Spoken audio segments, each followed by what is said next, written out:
Hello and welcome to the State of the Fleet Market, a weekly video series produced by Automotive Fleet magazine. I'm Mike Antich, editor of Automotive Fleet, and today I'd like to examine what's occurring in the fleet industry for the week of July 6, 2020. And as I've mentioned in past reports, the fleet industry is very much influenced by the larger national economy, which has a direct bearing on the health of our individual businesses and by default, the state of our fleet operations. So I'd like to start this discussion today by examining how the national economy is recovering from the COVID-19 pandemic. And what's crucial for this recovery to be successful is we need to get people back to work. The unemployment rates have been at almost Depression-era levels. And as a result, there's been much anticipation awaiting each U.S. Labor Department jobs report, the latest being the June 2020 report that was released on July 2nd. And another reason why the June jobs report was so highly anticipated was because the month prior, the May 2020 jobs report, there were 2.7 million new jobs created, which was an all-time record, and it was totally unexpected. And the question now is, was this an anomaly, or was it part of a trend that will continue into the month of June? Well, the May jobs report was indeed a record, but it was a short-lived record, as it was shattered by the June jobs report, which had the largest single-month job gain in U.S. history. Altogether, 4.8 million new jobs were created in the month of June. And if you think about it, that's almost twice as many jobs created in June as there were in May, which in and of itself was a record month. But despite this, despite the creation of a record number of jobs in June, the data is being interpreted differently by different people. Some are taking the position that the jobs report data was collected the week of June 12th, and as a result is not a true reflection of the economy because this was prior to the surge of new infections that erupted in 7 states in the Southeast and Southwest. The argument is that some of these states will be forced now to roll back their reopening strategy, which will inhibit future job creation. And it's still too early to say what impact this increase in infections will have on the overall national economy. We'll have to just sit tight and wait to see how it all plays out. But as a result, all eyes are now focused on the July 2020 job report. The question is, will the July 2020 job report continue the upward trend in job creations as we've witnessed in May and June, or will the numbers start to recede? We'll find out on August 7th. But when you think about it, these jobs reports are really historical in nature. What we're doing is we're looking back on something that's already occurred. There are other barometers out there to gauge the vitality of the national economy, and some of these are look-forward type barometers, one of which is the Purchasing Manager Index, or PMI, that's produced by the Institute of Supply Management. And the PMI is based on a monthly survey. It's sent to 400 companies in 19 different industries. And the survey is based in 5 different areas. One, it examines new orders, inventory levels, production, supplier deliveries, and employment. And the data for the June PMI was issued on July 1st, 2020, and it indicates that there is indeed an expansion that's occurring in the overall economy. This is the second straight month of expansion after the contraction that we experienced in April of 2020. And it shows that demand in the economy is expanding, and it also shows that consumption in the economy is expanding. Of the 19 manufacturing industries that were examined, 15 of them reported growth in the month of June, and only 4 reported contractions. Next, I'd like to zoom in and examine what's going on in terms of automotive sales in both the retail and fleet segment. And the first segment that I'd like to examine is retail sales, since that's the larger of the two. And since most OEMs nowadays report sales on a quarterly basis and not on a monthly basis as they did in the past, I'd like to examine second quarter 2020 sales against second quarter 2019. So the second quarter sales this year continued to be down compared to the same quarter last year. And retail sales have declined between 27 to 39%, varying by brand and OEM. But since the month of April, sales in each subsequent month have seen an improvement over the prior month. And there's reason for that. There's pent-up consumer demand, gasoline prices remain steady, consumers continue to have access to low-interest finance rates, and the OEMs are continuing to offer attractive retail incentives. And likewise, fleet sales are also down. They're down double digits for the month of June 2020 when compared to same time last year. So commercial fleet sales are down 26% compared to June of 2019. Rental sales have cratered. They're down almost 95%.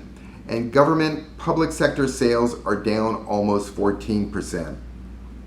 However, my contention is that fleet sales are not as weak as they seem. And why do I feel this way?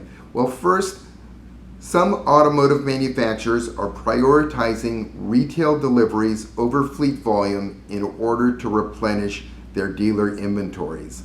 Plus, if you think about it, the OEMs themselves have had a severe drop in revenue when their assembly plants were closed for March, April, and May. Retail sales represent higher profit margins than do fleet sales.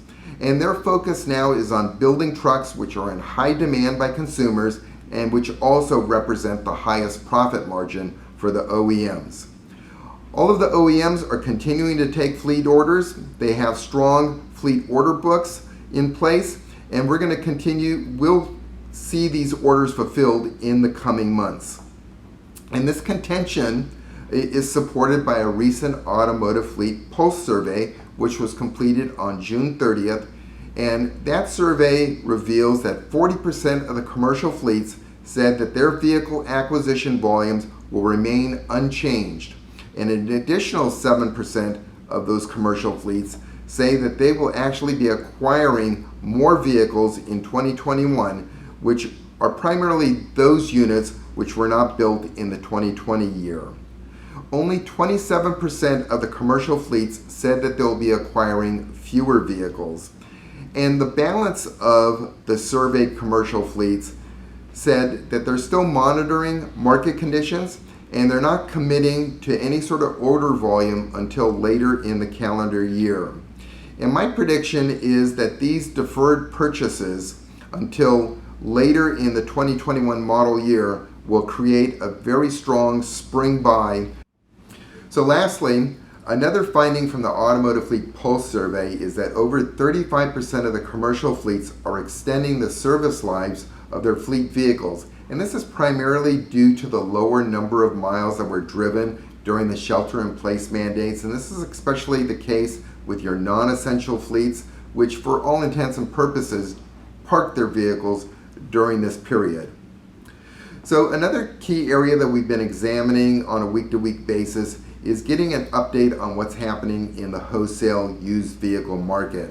And here the news continues to be good. Auction conversion rates continue to be strong. For the past several weeks, sales have been averaging in the 70 to 80% range of total vehicles consigned to auction. And also wholesale market prices are continuing to be strong, and were so in the last week of June. And this was bolstered by the federal stimulus money, which has been provided to consumers, and this has also been helped by the fact that there continues to be limited used vehicle inventory in the overall marketplace.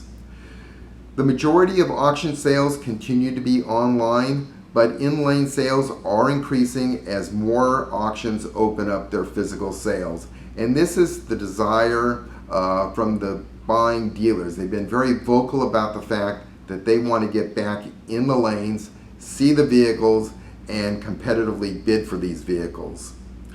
So let me conclude this presentation with a lightning round bullet point summary of some of the other key issues that are influencing the fleet marketplace. One fleet segment that hasn't received a lot of attention during the pandemic is the replacement tire market. And this is the third largest expenditure for commercial fleets. And here the news is good. During the government shelter-in-place mandates, many drivers held off on replacing tires.